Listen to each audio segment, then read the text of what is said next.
Indrajit study point में आप सभी का स्वागत है। हम पढ़ रहे हैं एनसीईआरटी क्लास 12 अध्याय 2 राजा किसान और नगर भाग 4, जिसमें हम ग्रामीण समाज में विभिन्नताओं से पढ़ेंगे।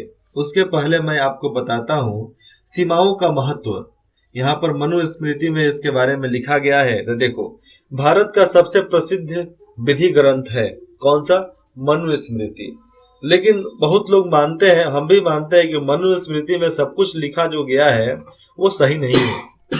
इसे संस्कृत भाषा में दूसरी शताब्दी ईसा पूर्व और दूसरी शताब्दी ईसवी के बीच लिखा गया है। करीबन 400 वर्षों में लिखा गया है।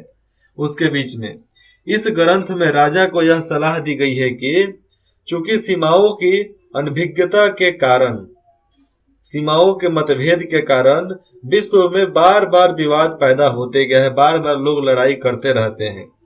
इसलिए उसे सीमाओं की पहचान के लिए गुप्त निशान जमीन में गाड़ कर रखने चाहिए, जैसे कि पत्थर, हड्डियां, गाय के बाल, भूसी, राख, खपटे, गाय के सूखे गोबर, ईंट, कोयला, कंकर और रेत, कुछ भी आप वहां पर दफना कर रख सकते हो, गाड़ कर रख सकते हो। उसे सीमाओं पर इस प्रकार और तत्व, यहाँ पर लिखा गया है कि सीमाओं पर इस प्रकार के ऐसे ही सबूत और तत्व भूमि में छुपा कर गाड़ने चाहिए, जो समय आने पर चाहे समय के अनुसार वो नष्ट ना हो, ऐसा सबूत वहां पर रखना चाहिए। यहाँ पर देखते हैं ग्रामीण समाज में विभिन्नताएं। ठीक है, यद्यपि खेती के इन नई तकनीकों से उपज तो बढ़ी बहुत ज्यादा, लेकिन इसके लाभ सामान्य थे, एक जैसा ही था। इस बात के प्रमाण यहाँ पर मिलते हैं कि खेती से जुड़े लोगों में उत्तरोत्तर भेद बढ़ता गया और खेती से जितने भी लोग जुड़े थे उनका भेद बढ़ता गया, उनमें झगड़ा झंझट सब होते रहता था। कोई एकता का बल नहीं बनना चाहता था, कोई एक साथ रहकर नहीं चलना चाहता था।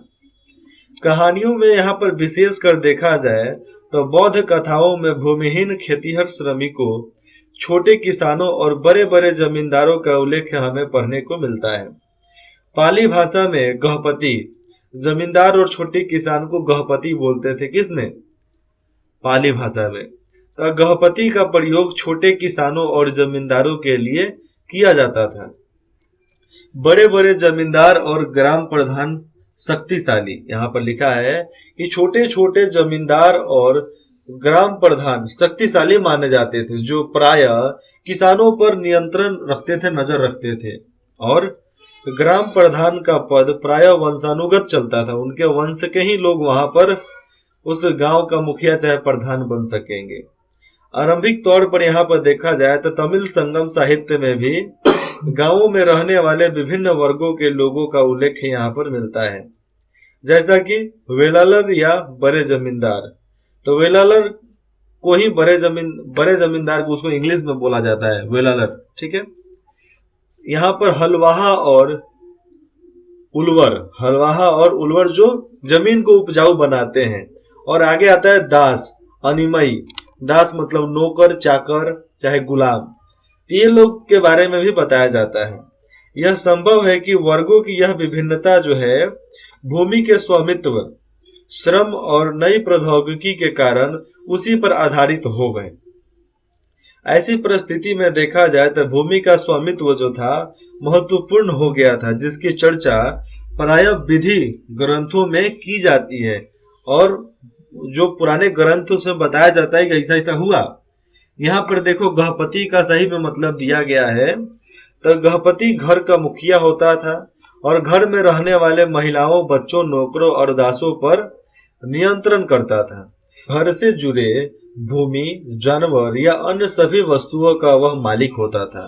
कभी कभी इस शब्द का प्रयोग नगरों में रहने वाले सम्भ्रांत व्यक्तियों और परिवारों, चाहे यहाँ पर व्यापारियों के लिए भी किया जाता था। उनका भी गहपति मतलब एक मुखिया होता था। एक छोटे गांव का जीवन यहाँ पर दिया गया है। हर्ष चरित्र, हाँ मेरा ही नाम है, मेरा चरित्र के बारे में नहीं, शायद इसमें हर्षवर्धन के चरित्र के बारे में बताया जा रहा है जो राजा हुआ करते थे। तो हर्ष चरित्र संस्कृत में लिखी गई है। कन्नौज, मानचित्र 3 देखिए, वहां पर मिलेगा। कन्नौज के राजा थे वो। तो कन्नौज के शासक हर्षवर्धन की जीवनी है, शायद मैं भी हो सकता हूँ पिछले जन्म में। इसके लेखक का नाम है वान भट्ट। क्या नाम है? बान भट्ट। लगभग 7वीं शताब्दी ईस्वी, आज से करीबन 1300 वर्ष पहले इसको लिखा गया है। हर्षवर्धन के राज्य कवि थे। कौन सा? वान भट्ट। हर्षवर्धन के राज कवि बान भट्ट थे। यह उस ग्रंथ का एक अंश है जिसमें विंध्य क्षेत्र के कौन सा इलाका पड़ता है? आपको मध्य प्रदेश का उधर उत्तरी भारत जितना भी हो गया वो विंध्य के इलाके में पड़ता है। तो विंध्य क्षेत्र के जंगल के किनारे की एक बस्ती के जीवन का एक अति विरल चित्र यहाँ पर बताया गया है। क्या बताया गया है? कि जंगल के किनारे की एक बस्ती के जीवन का एक अति विरल चित्रण यहाँ पर दिखाया गया है, बताया गया है। बस्ती के किनारे एक अधिकांश क्षेत्र, बस्ती के किनारे पर अधिकांश क्षेत्र जंगल है और यहाँ धान की उपज वाली खलिहान, धान की उपज वाली जमीन होती थी। खलिहान और उपजाऊ भूमि के हिस्सों को छोटे किसानों ने आपस में बांट लिया कि हाँ भैया यहाँ पर हम धान बोएंगे। यहाँ के अधिकांश लोग कुदाल का प्रयोग करते थे क्योंकि घास से भरी भूमि में हल चलाना मुश्किल है। पहले का हल उतना मजबूत होता नहीं था, इसलिए मुश्किल है क्योंकि घास लग जाने के बाद जमीन थोड़ा मजबूत हो जाता है। बहुत कम हिस्से साफ हैं, जो है वह भी उसकी काली मिट्टी काले लोहे जैसे सख्त है, एकदम लोहा जैसा उसका मिट्टी एकदम सख्त है। यहाँ लोग पेड़ की छाल के गट्ठर, पेड़ का जो छाल का गट्ठर जो होता है, छाल ऊपर का 1 इंची उतना मोटा होता है, तो गट्ठर लेकर चलते हैं। फूलों से भरे अनगिनत बोरे, किससे? फूलों से भरे हुए अनगिनत बोरे अलसी और सन भारी मात्रा में यहाँ पर लिखा है भात्रा, तो भारी मात्रा में शहद, लेकिन यहाँ पर मात्रा होगा, तो भारी मात्रा में शहद, मोरपंख, मोम, लकड़ी और घास के बोझ लेकर आते जाते रहते हैं। ग्रामीण महिलाएं रास्ते में बसे गांव में जाकर उसको बेचने के लिए जाते हैं, तो बेचने को तत्पर रहती हैं, जाकर बेच आती हैं और उनके सिरों पर जंगल से एकत्र किए गए, उनके सिर पर बोझा रहता है, तो जो जंगल से इकट्ठा किया गया फूलों की टोकरियां थी जो जाकर वो लोग उधर बेच देते थे। ये हर्षवर्धन के गांव का कहानी है, उनके राजकवि बान भट्ट ने लिखा है। यहाँ पर देखते हैं भूमिदान और नए सम्भ्रांत ग्रामीण। ईस्वी के आरंभिक शताब्दियों से ही भूमिदान के प्रमाण मिलते हैं कि भूमि को दान किया गया लोगों की भलाई के लिए। इनमें से कई का उल्लेख अभिलेख में मिलता है, सबूत भी मिल जाता है किसी ग्रंथ में, और इनमें से कुछ अभिलेख जो है पत्थर पर लिखे गए थे, लेकिन अधिकांश ताम्र पत्रों पर खुदे होते थे, जिन्हें संभवतः उन लोगों को प्रमाण रूप में दिया जाता था जो भूमि दान लेते थे। उनको जिस तरह आज सर्टिफिकेट होता है, डीड होता है, कागजात होते हैं, वैसे उनको दिए जाते थे। भूमिदान के जो प्रमाण मिले हैं वे साधारण तौर पर धार्मिक संस्थाओं का, चाहे धार्मिक जगहों का, चाहे ब्राह्मणों को दिए जाते थे, दान धर्म। ठीक है। अधिकांश अभिलेख संस्कृत में लिखे गए हैं। विशेषकर यहाँ पर देखा जाए तो 7वीं शताब्दी के बाद के अभिलेखों के कुछ अंश संस्कृत में हैं और कुछ तमिल और तेलुगु जैसे स्थानीय भाषाओं में है। आइए एक ऐसे अभिलेख पर ध्यान देते हैं, ध्यान से उस पर विचार करते हैं। प्रभावती का नाम आपने सुना होगा, और मैं प्रभावती सांसद के बारे में नहीं बोल रहा हूँ, प्रभावती हीरोइन के बारे में नहीं बोल रहा हूँ, ये प्रभावती गुप्त के बारे में बोला जा रहा है। तो प्रभावती गुप्त जो औरत का नाम था वो बहुत ज्यादा दानवीर थे, वो बहुत ज्यादा दान की थी। तो प्रभावती गुप्त आरंभिक भारत के एक ऐसे महत्वपूर्ण शासक चंद्रगुप्त द्वितीय लगभग 375 से 415 ईस्वी की पुत्री थी, जो इनमें राज किया था। 375वें से लेकर 415 ईस्वी तक राज किया था, उनकी पुत्री थी। उनका विवाह ढक्कन पठार के वाकाटक परिवार में हुआ था। वाकाटक परिवार भी बहुत बड़ा परिवार था, तो उसमें उनका विवाह हुआ, जो एक महत्वपूर्ण शासक वंश था।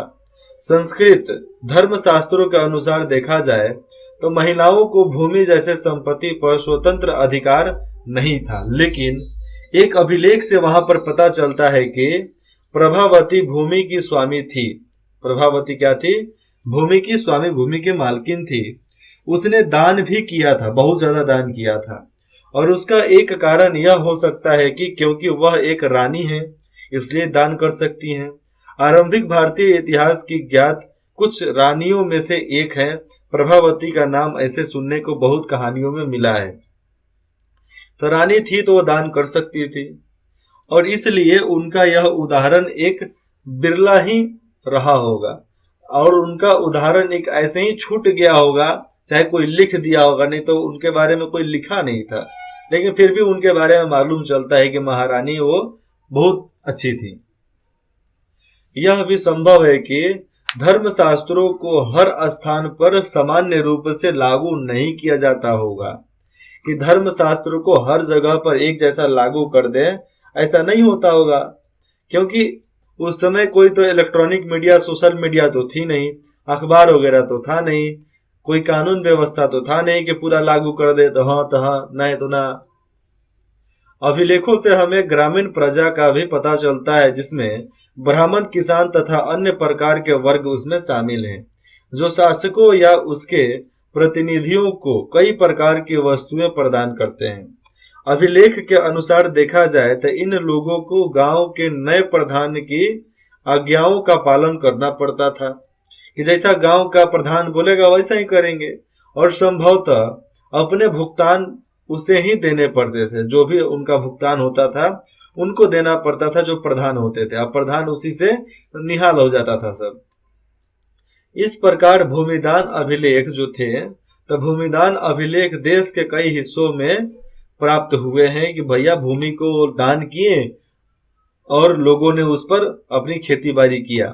क्षेत्रों में दान में दी गई भूमि की माप, क्षेत्रों में दान में दी गई भूमि की माप में अंतर है। कहीं कहीं देखे तो छोटे छोटे टुकड़े, तो कहीं कहीं बड़े बड़े क्षेत्र दान में दिए गए हैं। साथ ही देखा जाए तो भूमिदान में दान प्राप्त करने वाले लोगों के अधिकारों में भी क्षेत्रीय परिवर्तन मिलते हैं, कि जैसा जैसा क्षेत्र वैसा वैसा दान। इतिहासकारों में भूमि दान का प्रभाव एक गर्म वाद विवाद का विषय बन गया। इतिहासकार बोलते हैं, अरे बाबा इतना ज्यादा भूमि को दान कर देते थे, तो कुछ लोग बोलते थे नहीं करेंगे, तो उनके बीच में वाद विवाद होते रहता था। कुछ इतिहासकारों का मानना है कि भूमिदान शासक जो थे, भूमिदान शासक वंश द्वारा कृषि को नए क्षेत्रों में प्रोत्साहित करने की एक रणनीति लाते थे। उसके अनुसार वो लोग खेत उनको दान कर देते थे। जबकि कुछ का कहना है कि भूमिदान से दुर्लभ होते राजनीतिक प्रभुत्व का संकेत मिलता है। क्योंकि यहाँ पर देखो, कुछ मंत्री जो ताकतवर होते थे राजा की बात नहीं मानते थे, राजा का बात मन में नहीं करेंगे, और उनकी सैनिक जो होती थी उसी मंत्री का बात मानेगा, इसलिए राजवा डर कर रहता था सब। इसीलिए यहाँ पर बताया जा रहा है कि भूमिदान से दुर्बल होते, कमजोर होते राजनीतिक प्रभुत्व का संकेत मिलता है, अर्थात राजा का शासन सामंतों पर दुर्बल होने लगा, तो राजा का जितना भी शासन है सामंतों को वजह से दुर्बल होने लगा, तो उन्होंने भूमि दान के माध्यम से अपने समर्थक जुटाने शुरू कर दिए, प्रारंभ कर दिए, कि चलो भैया ये सब बगावत करेगा तो लोग तो हमारे साथ रहेंगे ना। उनका यह भी मानना है कि राजा स्वयं को उत्कृष्ट स्तर के मानव के, यहाँ पर देखो, उनका भी मानना है कि राजा स्वयं को उत्कृष्ट स्तर के मानव, सबसे ऊपर मानव के रूप में प्रदर्शित करना चाहते थे। जैसे कि हमने पिछले अंश में देखा है। पिछले अंश में हमने क्या देखा है? वंशानुगत एक एक साथ में चलेगा, उनका बेटा उनका बेटा उनका बेटा। तो वैसे बहुत लोग होते हैं जो पक जाते हैं, नहीं करना चाहते। उनका नियंत्रण जो था ढीला होता जा रहा था, राजा का नियंत्रण ढीला होता जा रहा था। इसलिए वे अपने शक्ति को बढ़ाने के लिए ऐसे बिल को प्रस्तुत करते थे। यहाँ पर आडंबर प्रस्तुत करना चाहते थे कि लोगों को हम दान देते हैं तो हमारी मदद करेंगे बस। यहाँ पर देखो, अग्रहार उस भूभाग को कहते हैं जो ब्राह्मणों को दान दिया जाता है। ब्राह्मणों से भूमि कर या अन्य प्रकार के कर नहीं वसूले जाते थे। ब्राह्मणों को स्वयं स्थानीय लोगों से कर वसूलने का अधिकार था, लेकिन ये अधिकार बहुत गलत था। ब्राह्मण हो, मेहनत करो, लात जूता खाओ, तो अपना कमाओ धमाओ, नहीं तो मत कमाओ, मत खाओ, डूब मारो साला चुल्लू भर पानी में। लेकिन आज संविधान की वजह से सब चीज बदल गया है, सब किसी को मेहनत करना पड़ता है, तब ठीक है। प्रभावती गुप्त और दंगुन गांव के यहाँ पर बारे में बताया जाएगा। तो प्रभावती गुप्त ने अपने अभिलेख में यह कहा है कि तो प्रभावती ग्रामीण कटबिनो गांव के गृहस्थ और कृषक ब्राह्मणों और दंगू गांव के अन्य वासियों को आदेश देती हैं। इन लोगों का आदेश देती हैं, आदेश पत्र होगा शायद। आपको ज्ञात होगा कि कार्तिक शुक्ल पक्ष की द्वितीय तिथि को धार्मिक पुण्य प्राप्ति के लिए इस ग्राम को जल अपूर्ण के साथ आश्चर्य चनाल स्वामी को दान दिया गया है। आपको इनके सभी आदेशों का पालन करना चाहिए, बोला गया है उनके प्रभावती के तरफ से। एक अग्रहार के लिए उपयुक्त, एक अग्रहार मतलब क्या, ब्राह्मण लोग जो कर वसूल करते हैं। तो एक अग्रहार के लिए उपयुक्त निम्नलिखित रियासतों का निर्देश भी देता है। क्या देती है वो? कुछ निर्देश वहां पर देती है कि इस गांव में पुलिस या सैनिक प्रवेश नहीं करेगा। इस गांव में पुलिस और सैनिक कभी प्रवेश नहीं करेगा। दौरे पर आने वाले शासकीय अधिकारियों को यह गांव घास देने और आसन में प्रयुक्त होने वाली जानवरों, यहाँ पर आसन क्या होता है? बैठने के लिए। तो आसन में प्रयुक्त होने वाली जानवरों की खाल और कोयला देने के दायित्व से मुक्त है। साथ ही वे मदिरा खरीदने और नमक हेतु खुदाई करने के राजसी अधिकार को कार्यान्वित किए जाते हैं। यहाँ पर शराब वगैरह सब बेचे जाएंगे, खुदाई की जाएगी। लेकिन यहाँ पर बताया जा रहा है कार्यान्वित किए जाने से मुक्त है। ये लोग को वो भी नहीं करना है, कुछ नहीं करना है। इस गांव को खनिज पदार्थ और खदीर वृक्ष के उत्पाद देने से भी छूट है। ये कुछ नहीं, खनिज भी नहीं देंगे, खनिज पदार्थ भी नहीं देंगे। कुछ वृक्ष यहाँ से जाते थे वो भी इनको नहीं देना पड़ेगा। फूल और दूध देने से भी छूट है। इस गांव का दान इसके भीतर की संपत्ति और बड़े बड़े सभी करों सहित, यहाँ पर फिर से समझो, इस गांव का दान इसके भीतर की संपत्ति, इस गांव की जो भी संपत्ति है, बड़े बड़े सभी करों, जितने भी कर हैं, सहित किया गया है। मतलब इन सब चीज को हटा दिया गया है।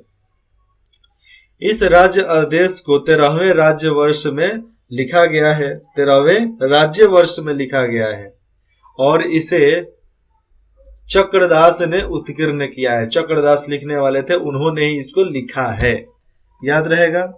तब भूमि दान के प्रचलन से राजा तथा किसानों के बीच संबंध की झांकी मिलती है। वो लोग एक जगह पर आते हैं, बात विवाद करते हैं। लेकिन कुछ लोग ऐसे भी होते हैं जिन पर अधिकारियों या सामंतों का नियंत्रण नहीं होता है, जैसे कि पशुपालक, संग्राहक, शिकारी, मछुआरे, शिल्पकार, घूम घूम कर, चाहे लगभग एक ही स्थान पर रहने वाले लोग और जगह जगह घूम कर खेती करने वाले लोग मंत्रियों के नीचे नहीं आते हैं। ऐसे लोग सामान्यतः ऐसे लोग अपने जीवन और आदान प्रदान के विवरण नहीं रखते हैं कि कौन क्या कब कैसे हुआ। भाई कौन रखेगा, हटाओ इसको। अब आगे पढ़ते हैं नगर और व्यापार। अब नगर में नगर क्या है, व्यापार में व्यापार क्या है। तो नए नगर, आइए इन नगरों की बात करें जिसका विकास लगभग 6ठी शताब्दी ईसा पूर्व में हुआ। ईसा पूर्व में उपमहाद्वीप के विभिन्न क्षेत्रों में हुआ। जैसा कि हमने पढ़ा है, इनमें से अधिकांश नगर महाजनपदों की राजधानी थी। प्रायः सभी नगर संचार मार्ग के किनारे बसे हुए हैं। पाटलिपुत्र जैसा कुछ नगर जो है नदी मार्ग के किनारे बसे थे। उज्जैनी जैसे अन्य नगर भूतल मार्ग के किनारे थे। और इसके अलावा पुहार जैसे नगर जो है, पुहार नगर तपुहार जैसे नगर समुद्र तट पर थे, जहां से समुद्री मार्ग प्रारंभ हुआ। मथुरा जैसे अनेक शहर व्यवसायिक, सांस्कृतिक और राजनीतिक गतिविधियों के जीवंत केंद्र, मतलब जीवंत उदाहरण वहां पर देखने को हमें मिलता है। क्योंकि ये जितने भी नाम यहाँ पर बताया गया है, कौन सा नाम? मथुरा, ठीक है, उज्जैनी, मथुरा, कंसूल, ये जितने भी जगह है ना, मथुरा जैसे अनेक जगह, ये व्यापारिक, व्यवसायिक, सांस्कृतिक और राजनीतिक गतिविधियों से एकदम जीवंत उदाहरण यहाँ पर देखने को मिलता है कि हाँ भैया हो सकते हैं। अब यहाँ पर देखो पाटलिपुत्र का इतिहास पहले बताता हूं, उसके बाद नगरीय जनसंख्या के बारे में बताएंगे। प्रत्येक नगर का एक अपना इतिहास होता था। उदाहरण के तौर पर देखा जाए तो पाटलिपुत्र का विकास जो था पाटलीग्राम नाम के एक गांव से हुआ। पाटलिपुत्र को पहले पाटलीग्राम बोला जाता था। फिर 5वीं सदी ईसा पूर्व में, आज से करीबन 25 से 2600 वर्ष पहले, मगध शासकों ने अपनी राजधानी राजगाह से हटाकर, मतलब राजगीर से हटाकर इसे बस्ती में लाने का निर्णय किया। तो बस्ती कौन सा? वो पाटलिपुत्र का इलाका। और इसका नाम बदलकर 4वीं शताब्दी ईसा पूर्व तक आते आते मौर्य साम्राज्य की राजधानी और एशिया के सबसे बड़े नगरों में से एक बन गया। बाद में इसका महत्व कम हो गया और जब चीनी यात्री सैओन त्यांग 7वीं सदी ईस्वी में यहाँ पर आए, आज से करीबन 1300-1400 वर्ष पहले, तो जब वो यहाँ पर आए तो इसे यह नगर खंडहर में खंडहर में बदल गया था। और उस समय यहाँ की जनसंख्या भी कम थी, बहुत ज्यादा कम थी, क्योंकि खंडहर में कौन रहना चाहता है? वही भूत प्रेत रहेंगे जो वो छोड़ कर नहीं जाना चाहते थे। बाकी सब भाग गए थे, दूसरे राज्य में चले गए थे। नगरीय जनसंख्या, नगर में जनसंख्या कितना होता है? सम्भ्रात वर्ग और शिल्पकार। सम्भ्रात काम करने वाले और शिल्पकार खुदाई उदाई कर कुछ बनाने वाले। हमने पढ़ा है कि शासक वर्ग और राजा किलेबंद नगरों में रहते थे। वो एकदम नगर में रहेंगे जहां पर चारों तरफ से किला बंद रहेगा, बाउंड्री लगा रहेगा। यद्यपि इनमें से अधिकांश जगहों पर व्यापक रूप से खुदाई करना संभव नहीं है। सही तरीके से बिना रोक टोक काम खुदाई कर ले संभव नहीं है, क्योंकि आज भी इन क्षेत्रों में लोग रहते हैं। हड़प्पा शहरों से भिन्न, लेकिन फिर भी यहाँ से विभिन्न प्रकार के पुरावशेष प्राप्त हुए, वहां से सबूत मिले हैं। और इनमें उत्कृष्ट श्रेणी के मिट्टी के कटोरे, मतलब बहुत अच्छा बोला जाता है ना, अच्छा कंपनी का, तो यहाँ पर वही बताया जा रहा, अच्छा श्रेणी का मिट्टी का वहां पर कटोरा भी मिला है, थाली भी मिला है, जिन पर चमकदार कलई चढ़ाई गई है। कलई मतलब एक लेप चढ़ाया गया है जिसके वजह से वो चमकता रहता है। उत्तरी कृष्ण मार्जित पात्र कहा जाता है। उन्हें क्या कहा जाता है? उत्तरी कृष्ण मार्जिन पात्र बोला जाता है। संभवतः इनका उपयोग अमीर लोग किया करते थे, चाहे किया करते होंगे।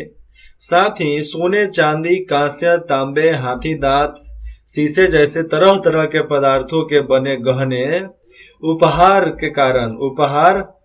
उपकरण और हथियार, बर्तन, सीप और पक्की मिट्टी वहां पर मिलती है। उपकरण में आपको आ जाएंगे हथियार, आ जाएंगे उपकरण में आपको मशीन आ जाएगा, तोप आ जाएगा। और यहाँ पर उपहार भी उस समय देने का किसको हिम्मत होता था? भैया जिसके पास होगा वही न देगा। लेकिन वैसे माना जाता है कि उस समय सोना का कोई भाव ही नहीं था, कोई औकात ही नहीं थी सोने की। सोना तो हम लोग ऐसे फेंक देते थे, घर में लगता था कि बाहर न फेंके हुए। द्वितीय शताब्दी ईसा पूर्व आते आते हमें कई नगरों में छोटे दानात्मक अभिलेख प्राप्त हुए हैं, क्योंकि 16 नगरों के बारे में मैंने ऊपर बताया है ना, तो 16 नगरों के बारे में हमने पढ़ा है। और इनमें दाता के नाम के साथ साथ प्रायः उसके व्यवसाय का भी उल्लेख किया गया, मतलब दाता जो दान करने वाला था वो कौन सा काम करता था उसके बारे में भी यहाँ पर बताया गया है। और इनमें नगरों में रहने वाले धोबी, ये यहाँ पर जो मूर्ति के बारे में बताया गया है, चलिए इसके बारे में दिखाता हूँ क्या लिखा गया है। एक प्रतिमा की भेंट, इस प्रतिमा को भेंट में दिया गया था, किसी को दिया गया था। देखो इस पर क्या आकृति इस पर बनाई गई है, ये प्रकृत भाषा है, चित्र वाला। यह मथुरा से मिली एक मूर्ति का भाग है। इस पर प्रकृत में अभिलेख लिखे गए हैं, जिसमें कहा गया है कि एक स्वर्णकार मतलब जो सोना का कुछ बनाता होगा, धर्मक की स्वर्णकार धर्मक उसका नाम है, तो उसकी पत्नी नागपिया ने इसे एक धार्मिक जगह में स्थापित किया था, वहां पर ही इसको लगवाया था। हुआ कुछ कारण होगा इसलिए करवाई होगी। यहाँ पर देखो आप, यहाँ पर लिखा गया है कि पैमाना नहीं दिया गया है। शासक कौन कौन से थे यहाँ पर उनका नाम लिया गया है, उसका नाम देखो। तक्षशिला में कुषाण राजा थे, मथुरा, कन्नौज, ये जितना भी इलाका यहाँ पर देखने को आपको मिल रहा है, ये सब इलाका किसका था? ये सब चंद्रगुप्त मौर्य के अनुसार चलता था। कितना बड़ा इलाका? तो इतना बड़ा इलाका, यहां से ले लो, यहां से इतना बड़ा इलाके में वो अकेले राज करते थे, इतना बड़ा इलाके में। अभी शायद नीचे भी जाएगा। और इधर के लोग भी इनका बहुत ज्यादा साथ देते थे पढ़ाई के मामले में, हर मामले में। यहाँ पर देखो महास्थान यहाँ पर दिया गया है। फिर से मैं इसको ड्रॉ करता हूं। ये देखो महास्थान दिया गया है। ये कौन सा है? चंद्रकेतुगढ़। यहाँ पर भी लोग रहते हैं, ऐसा बात नहीं है कि नहीं रहते होंगे, यहाँ पर भी लोग रहते थे। कन्नौज, मथुरा के बाद देख लो श्रावती, गुप्त, वाराणसी, कौशाम्बी, ये इधर वैशाली, पाटलिपुत्र, राजगीर, इधर वाकाटक, इधर कहीं ढक्कन में ही पड़ता है, जिसमें प्रभावती की शादी हुई थी, उन्हीं के घर में हुआ था। और भरुकक्ष, ये भरुकक्ष आपको महाराष्ट्र और गुजरात के इलाके में पड़ेंगे, लेकिन ये कच्छ का इलाका है जो गुजरात का इलाका होता है और बहुत ज्यादा प्रसिद्ध इलाका है। और सोपारा आपको महाराष्ट्र में पड़ेगा, गोवा के ठीक ऊपर। पैठन, सातवाहन, धन्य कटक और शिशुपालगढ़ आपको ओडिशा का इलाका में पड़ेगा। बहुत अच्छा प्रसिद्ध इलाका है, आप कभी जाना उधर घूमने के लिए, मजा आएगा, मजा तो वही करेगा। इधर का देखो, ये दूसरा देश हो गया श्रीलंका, ये बंगाल की खाड़ी तो आपको पता ही है। इधर अंडमान एंड निकोबार है, इधर के इलाके में जाओगे तो अंडमान निकोबार आपको यहाँ पर देखने को मिलेगा, ठीक है। और लक्षद्वीप का जो बात होता है, लक्षद्वीप का इलाका यहाँ पर है जो 3 से 4 टापू में बना हुआ है। और यहाँ पर कोई लोग नहीं रहता है, यहाँ पर सब सैनिक गतिविधियां होती है, यहाँ पर केवल सैनिक रहते हैं और सैनिक से लदे हुए उनके परिवारजन चाहे कोई भी वहां पर ही रहते हैं। इन लोगों का वही अड्डा है, इधर ही रहते हैं। कुछ टूरिस्ट प्लेस भी है, होटल वगैरह भी है, यहाँ पर बनवाया गया है। देखो चोल शासक यहाँ पर राज किए। कौन सा शासक? चोल शासक। ये पूरा जो साउथ का इलाका था, इतना बड़ा इलाका नहीं था। साउथ का इलाका यहाँ से आता है, यहाँ से लेकर यहाँ तक साउथ का इलाका आता था। इधर भी है। आप श्रीलंका में जाओगे तो तमिल तेलुगु बोलने वाले भी और संघई श्रीलंका में 3 भाषा बोला जाता है, तमिल, तेलुगु और संघई। और इंग्लिश हिंदी बोलने वाले भी लोग हैं, लेकिन तमिल, तेलुगु, संघई बोलने वाले ज्यादा है वहां पे। और इनमें यही झगड़ा होते रहता है कि हम तो हम बड़ा तो हम बड़ा। अरे कुछ बड़ा नहीं रे, काम करो अपना। ये चोल शासक, पुहार, पांड्य, चेर और ये सब इधर ही राज किया करते थे।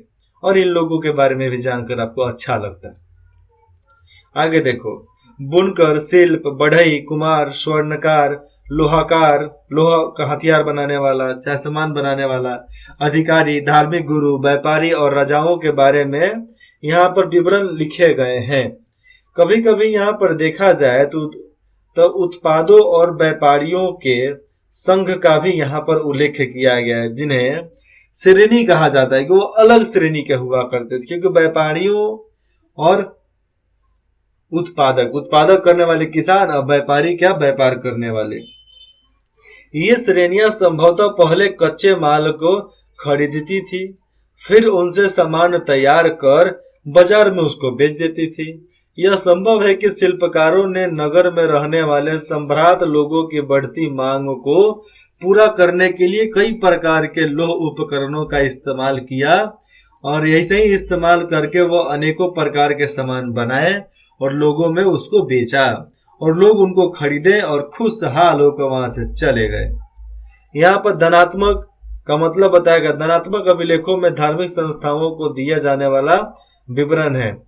दान लोग धार्मिक जगहों वाले लोगों को ही देते थे, धार्मिक लोगों को। हम लोग तो भैया चंडाल लोग थे, हमको थोड़े मिलेगा। जो भी राजा होते थे धार्मिक लोगों को देंगे दान। अब बाकी लोग चंडाल थे ना, कर वही लोग देते थे, लेकिन उनको दान वो नहीं दिया जाता था। दान किसको मिलेगा? जो फालतू का काम करेगा उसी को मिलता था। आपको कुछ भी डाउट हो तो आप बेझिझक हमें कमेंट करके बता सकते हैं। आप कुछ सलाह देना चाहते हैं तो भी बताइए। आपको कौन से सब्जेक्ट चाहिए, कौन सा बुक पढ़ना है, उसके बारे में बता सकते हैं। अगले भाग में हम पढ़ेंगे उपमहाद्वीप और उसके बारे में, चाहे उसके बाहर का व्यापार। उपमहाद्वीप, अपना देश, दूसरा देश और उसके बाहर का भी बारे में बताया जाएगा कि वहां पर व्यापार कैसे किए जाते थे। इंद्रजीत स्टडी पॉइंट में जुड़ने के लिए आप सभी का बहुत बहुत धन्यवाद।